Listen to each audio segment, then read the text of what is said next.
However, he brings to the office decades of experience as a politician, but also, and very importantly for the audience today, even more experience as an entrepreneur and business leader.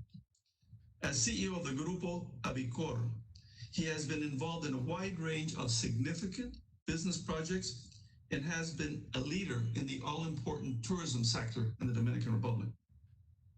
President Abinader received his undergraduate degree in economics from the Santo Domingo Institute of Technology, INTEC, and also did graduate studies in the United States at the Arthur D. Little Institute, Dartmouth, and Harvard. He's been recognized at home and in the United States for his civic and community spirit, qualities that without doubt led the Dominican people to elect him as their 54th president. President Abinader will give some brief remarks, after which he has agreed to take questions. If you have a question, please send a chat to Eric Farnsworth and we will add you to the queue. Mr. President, the most warm welcome here to the Council of the Americas. Thank you for giving us the honor of receiving you so early in your term, even though it's virtually. But the floor is yours, Mr. President. Thank you very much, Andres. I'm very happy with you here. Dear friends of the Council, I am honored to speak before you today. We live in difficult moments for humankind. The ongoing pandemic has tested our character and the resilience of our nation. The new Dominican government that I have the privilege to lead is working hard to ensure a rapid economic recovery while ensure the health and safety of our people. In facing this challenge, my government has deployed ambitious measures to jumpstart our economy and make sure we can guarantee welfare for all of our citizens. To help with economic recovery, my government will focus on the following: ensure universal coverage of health care for all Dominicans by the end of this year, 2020. Facilitate access to credit for micro, small, and medium businesses. Fiscal incentives for our flag industry such as tourism. We have even put in place a plan to cut taxes for tourism, as well as to cover health insurance of tourists that come to our country. Incentive for agricultural producers to access financing under favorable conditions, promoting food security in the DR. Developing a national strategy for public-private partnership. In this sense, one of the most important aspects that my government is concentrating on is promoting Dominican export and foreign direct investment. The Dominican government supports the initiative Back to the Americas, put forth by the U.S. government, and we salute the proposal spearheaded by Senator Julio Menendez in this direction. One issue we will strive to solve is that of ensure the rule of law in our country. We know that for years this has been one area where the Dominican Republic has lacked. Our country has consistently scored very low international indicators of rule of law and transparency. But the new government will ensure that the situation is remedied. The Dominican Republic is the largest economy in the Caribbean, with a market of more than 10 million people and boasts a high human development index. As part of the GASTA DR, we have shown that we are committed to free trade and economic integration in our people. My government will continue to strengthen our dedication to free trade, and it is a paramount to our goal to create 600,000 jobs by 2030. We understand that the best social policy is to make sure people have jobs that allow them to fulfill their needs and potential. In this regard, I must take a moment to reiterate that we see the United States as our main ally and friend, not only because it is our first economic partner, but also because we share similar democratic values and respect for human rights. The United States represents 56% of our exports, nearly $6 billion US. We plan to create further incentives make sure trade with the U.S. can grow even stronger. The Dominican Republic is uniquely positioned to be a regional hub for export as well as logistics. We have other trade treaties besides CAFTA-DR with partners across the region, including big part of the Caribbean Trade Agreement with the EU, EPA. Our country also votes over a dozen investment treaties that greatly facilitate the business environment. Additionally, we have a stable political climate and a highly productive labor force. My government is also working with the private sector to promote a more effective performance of our resources. Thank you very much, and we are very happy to be here and respond any question that you have. Mr. President, thank you very much for those comments and really giving us a view of the economic plan that you have. I think the first question would be the Dominican Republic has had quite fast growth, over 5% over the last, several years. And now you've had this pandemic. So maybe talk a little bit about how you see, what would be the drivers, like, foreign investment you mentioned. There's also remittances from Dominicans abroad and a recovery of the tourism sector. Maybe you'd like to give us a little color of your views of how to attack or approach these issues. And we said, yes, Andres. As you know, with this crisis, we are in a very special circumstance. Anyhow, all parts of the Dominican economy has been recovering, except tourism, because it doesn't depend on us. It depends on the country also from where the tourists come. Even there, in that area, I have spoke with all the main owners of the hotels in the Dominican Republic, with all the tourism and hotel sector. And we have made a compromise of start opening hotels. Just in October, we will open 40% of the hotels, especially in the Punta Cana region and all over the country. But also, in November, we hope that we will have 60% of the hotels open. And at this moment, we have 50% of the reservations that we have last year, which is not bad. So that is in order that the economy and the tourism will recover. And if the tourists very good. Maybe I can ask you a question about recover. Sure. We're having some problems with the connection. We can hear you. If the tourists recover, I am sure that the economy will be in a normal way by, let's say, March, April next year. That I think will also come with the vaccine that several parts of the world they are preparing. So we're very optimistic. We are very positive that the Dominican Republic will recover fully by March, April of next year. Also, in terms of the remittance, it has increased the remittance to our country, which has also helped us for the balance of payment. So we have at this moment, a very stable macroeconomic situation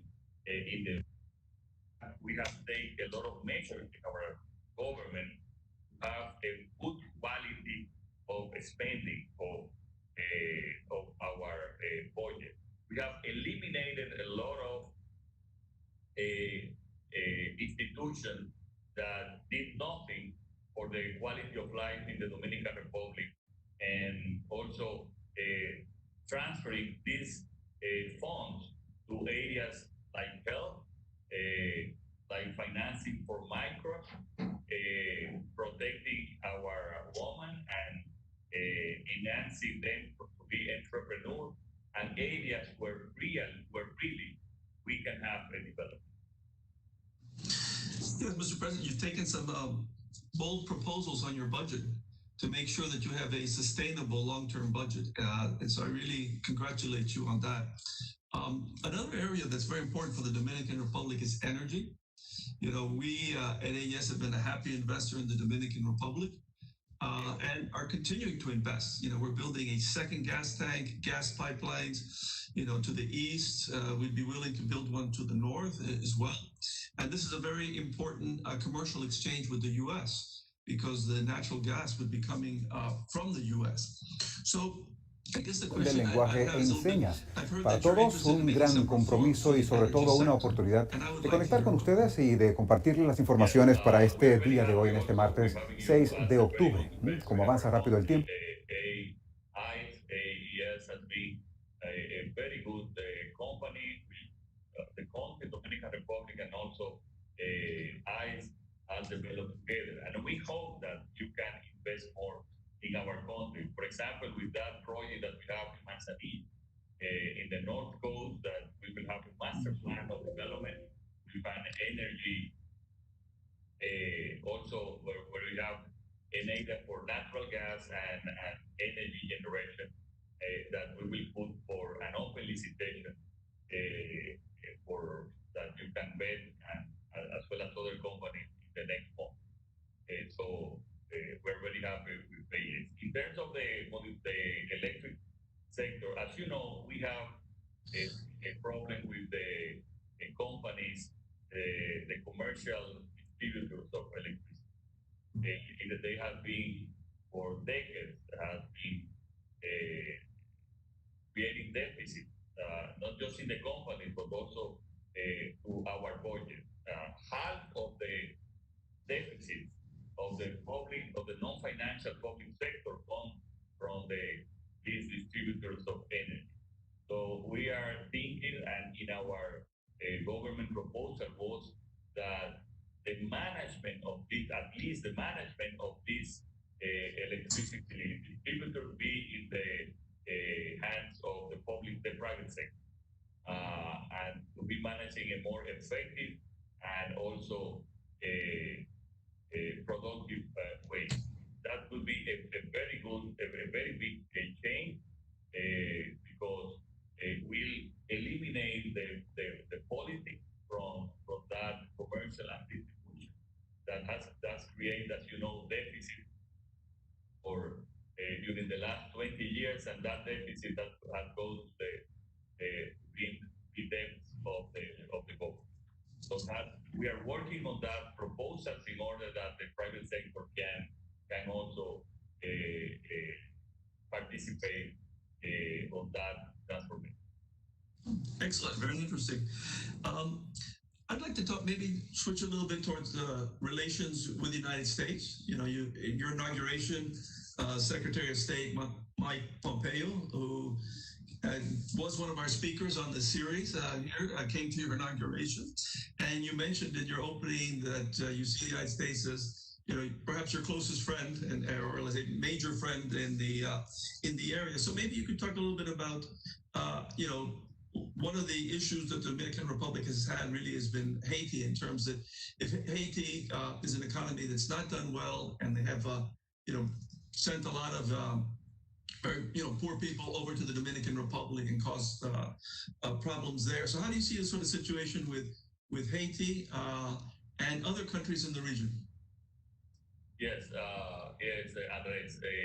As you said, the United States will have a special relationship, as I think as never before. We will cooperate in the fight against narcotics in the region, against international crime. We will work together to fight international crime and also to promote democracy in the whole region. And I don't have to say why we need this special relation. And at the same time, with this administration, we share the same democratic values. In terms of Haiti, it is a big problem for us and also for the region. And I see that the Dominican Republic, as our Minister of Foreign Affairs said yesterday, there is not just a Dominican solution for Haiti. Cannot be a Dominican solution for Haiti. It has to be a regional for Haiti. We can be the leader in terms organizing a group that can help Haiti. But it has to be very clear that the Dominican Republic cannot be the solution for the Republic of Haiti. We have to be good friends. We have to cooperate in development, but we are two very different countries, and we have to we have to make a very strong message to the international community that everybody, and we can be leader on that, but everybody has to organize in terms of helping Haiti to help themselves. And for that, they have to organize politically in a better way. They have to modify their ways, make a stronger government. In terms of other countries of the region, as I said, we're gonna develop democracy and be a promoter of the values of democracy in the whole region, also of free trade, cooperation in every way, starting from the cooperation fighting crime, as the way as also as developing investment and the competitive industry that our countries have and that we have also in the region. I think if we can have a group and we can organize better than ever and in the best way our economic development together. I think that makes a lot of sense, and the Inter-American Development Bank and other people can play a key role there. And I think that Dominican companies can help, if a more prosperous Haiti help develop it. Certainly we could send energy to Haiti, construction, other things coming from the Dominican Republic. That's one of the Andres that we have, that we can export. El día de hoy, el Congreso llega from several, from the north and from the south of the island.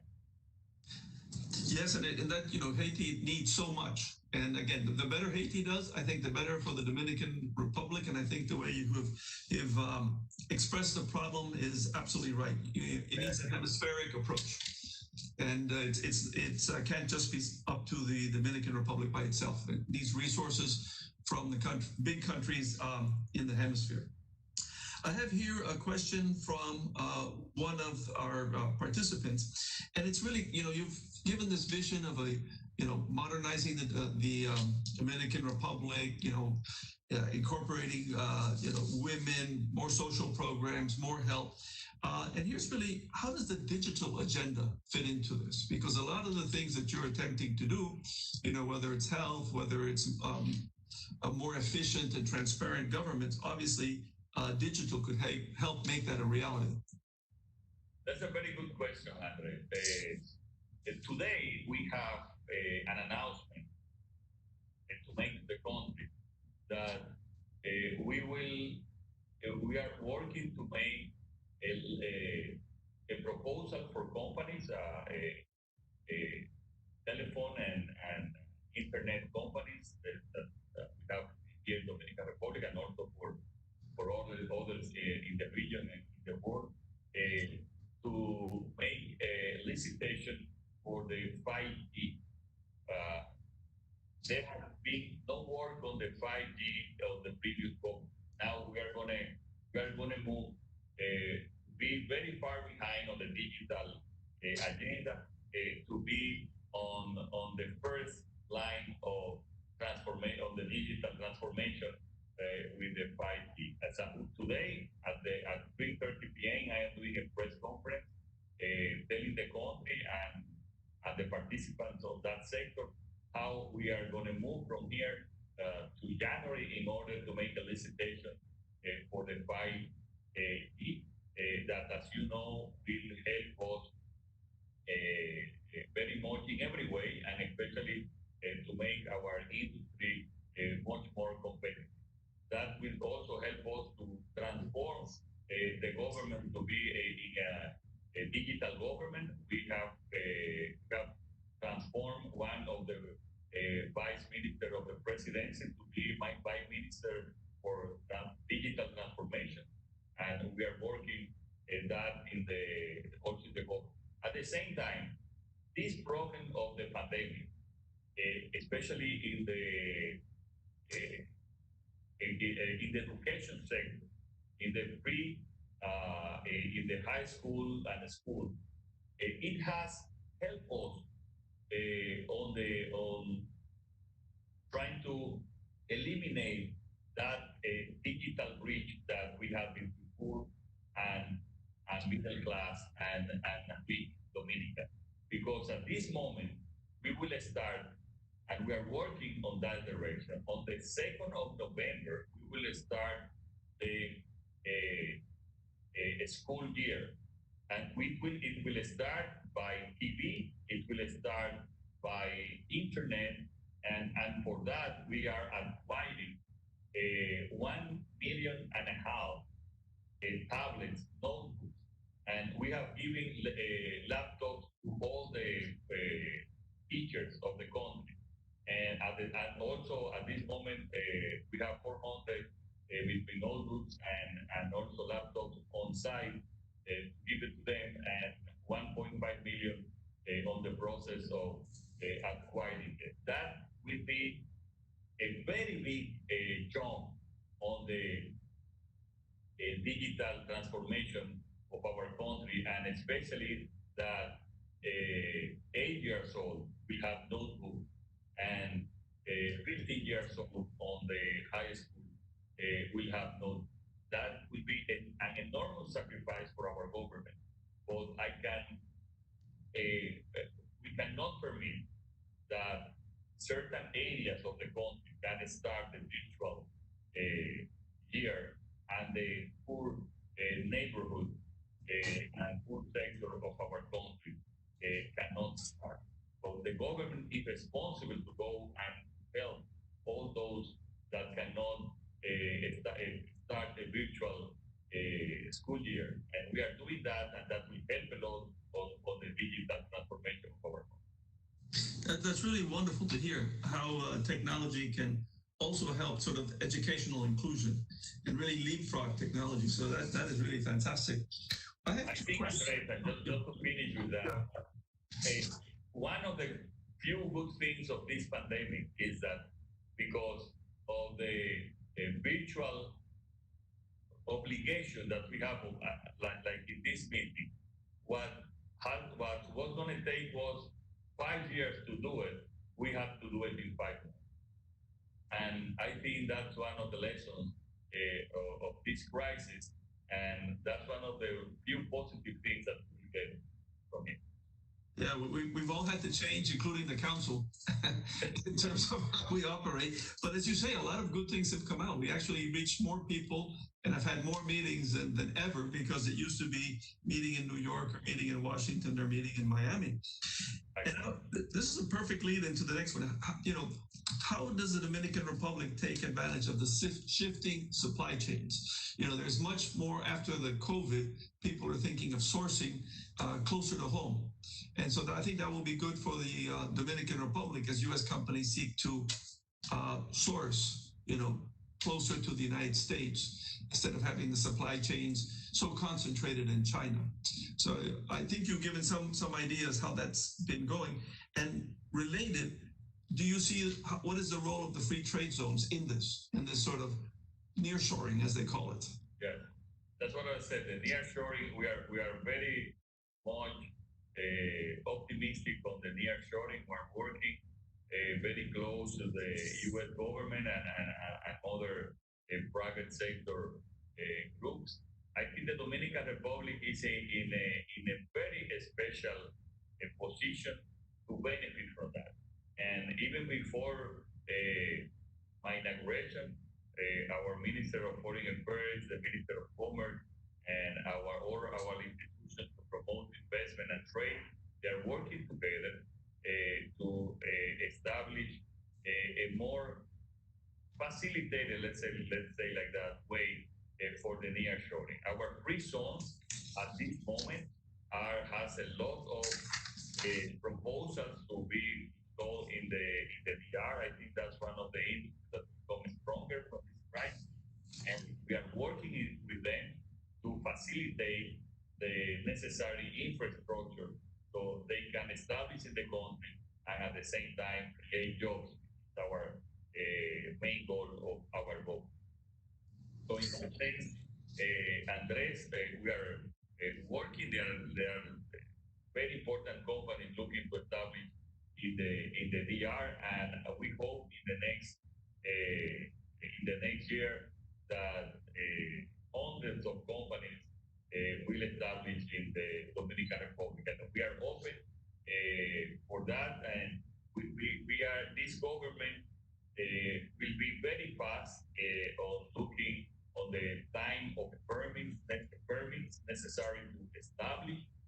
We have a program called Zero Bureaucracy, Efficient Government that we are starting to implement in the country in order that you can establish a company in 24 hours.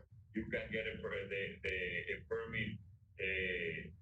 very fast in any, notwithstanding what industry you are investing, in order to facilitate the investment and facilitate jobs.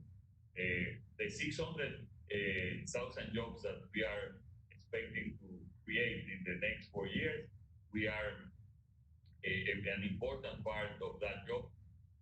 We are that will be through the nearshoring. Excellent. Now that you mentioned 5G and the digital revolution, one of the points in conflict has been between the U.S. and China, regarding let's say influence in that area. And so generally, how are you? This is an area where it's a country like yours has to balance the two things, balance many things. So a little bit, how are you thinking about that in that particular area? When I say today that we're going to make the licitation for that, will be the companies that promotes that service. We have here 4 companies that do the service and promote the internet service.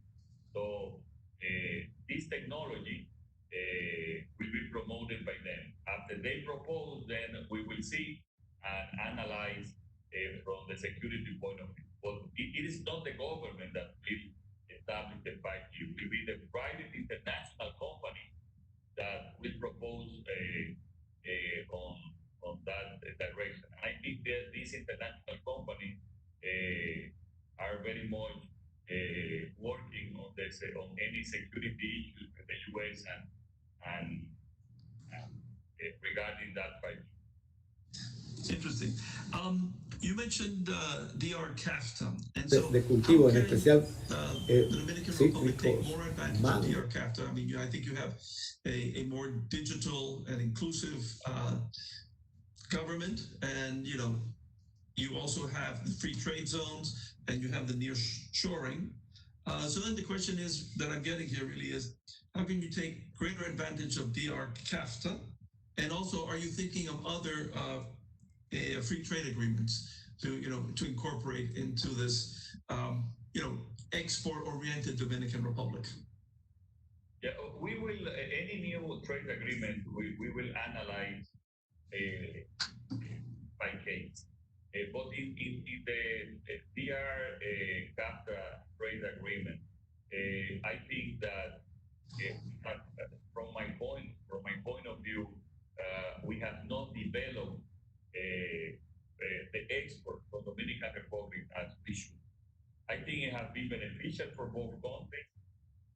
The commerce has increased, but in our country, import has increased much more than the export. And I think we have to level that. And to level that, the government has to work with the private sector to be more competitive. And there we are working very closely with the competitive council that you have all the main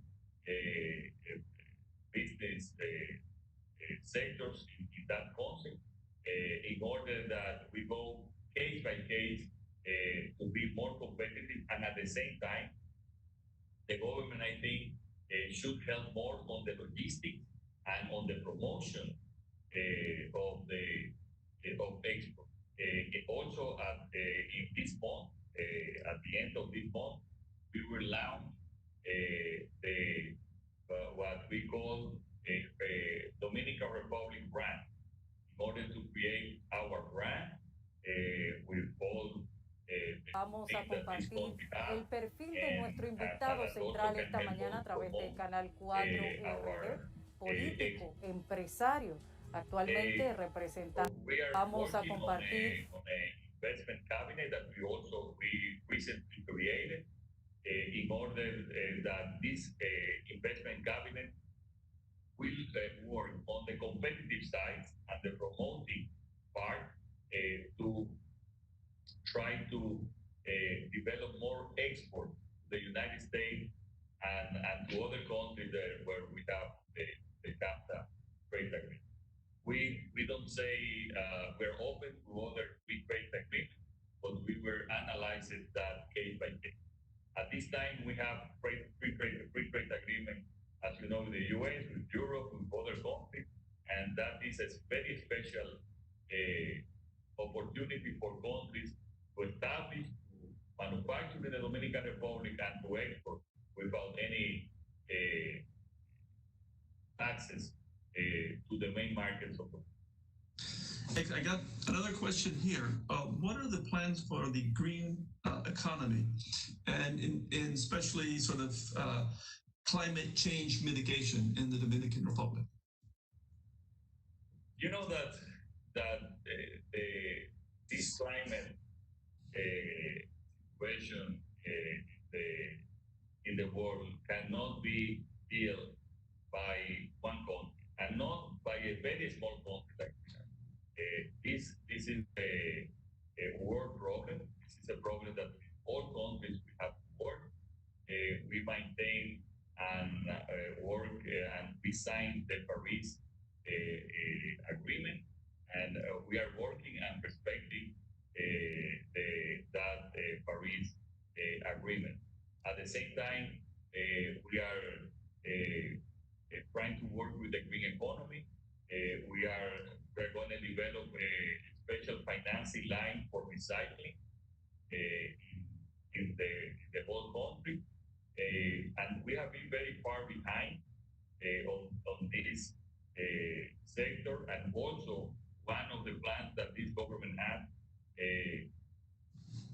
advanced decades that we have of not working on the green economy, trying to get to the point that we have to care about the world. We have to be more recycling. One of the examples that I wanted to leave is that my car is a Tesla, it's an electric car. And also with the BID, we're working with a 10-year electric mobility plan that in 2030, at least 25% of the cars in the Dominican Republic will be electric. And on the recycling, as I vamos said, a pasar we are balance al clima internacional y no necesariamente every sector of industry of the DR. Well, Mr. President, this has been fascinating. One good thing, Andres, is that, as you know very well, we are increasing natural gas for the production of electricity in our country.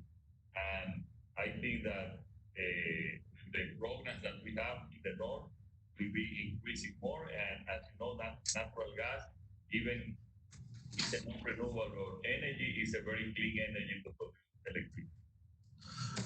Well, we've run out of time, but I have gotten one question that I need to address with you, and that's really regarding the health sector and the vaccine distribution. If you could give us very quickly, a little bit your views of how you're going to distribute the vaccine and any other comments you want on the health sector. At this moment, we already have the logistics to distribute the vaccine in the country. We also, with the help of a group of businessmen, we are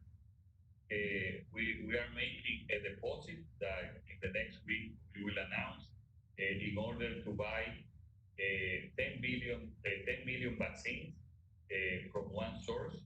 And this is, I can say, the AstraZeneca Oxford vaccine that they are developing. But at the same time, we are working on the OMS, OPS, in order for the first vaccine that is available to distribute. But in that special vaccine project we did in Oxford, a group of businessmen already from their own source, and the Carlos Slim Foundation in Mexico, we had an agreement for 10 million, as I said, vaccines. We will apply to 5 million Dominicans because that vaccine has to be applied in 2 vaccines in order that you have a 100% effect. So we are prepared on the logistics, and we are prepared also the first vaccine, secure vaccine that we have will be applied in the Dominican. Excellent. So unfortunately, Mr. President, this has been fascinating. It's hard not to feel enthusiastic about your government and the Dominican Republic. As a someone who has big investment plans underway in the Dominican Republic, I invite others to join. I think it's a really, again, congratulate you for all the initiatives that you have underway. On behalf of the Council of Americas, thank you so much for your time. Count on us as to be to work with your administration to get the messages out. When we can all meet in person, we'd like to welcome you to our New York or Miami or Washington office. So I want to also thank everybody who dialed in. I also want to thank everybody for your questions. Very happy to see you. We're going to continue with this phenomenal series, this conference on the Americas, which has been virtual. Hope to see you again, and stay well and stay safe. So thank you very much, and Your Excellency, thank you so much. Thank you, Andres. Thank you, Eric. Thank you to all the people of Council of the Americas. And I just want to tell all of that this is the time to invest in the Dominican Republic. Thank you. Ladies and gentlemen, this concludes the public portion of our program. Thank you for joining us. We look forward to seeing you again very soon here at the Council of the Americas. You may disconnect now.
intensa esta mañana. Bueno, está. Muchas gracias, muchas gracias.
Ladies and gentlemen, welcome to the Council of the Americas and our joint session today of the 2020 Washington Conference on the Americas and our 2020 President Series.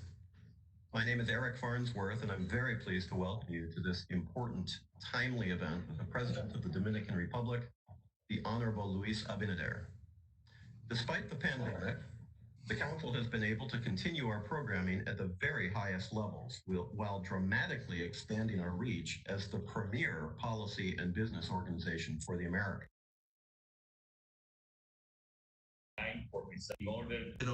When we can all meet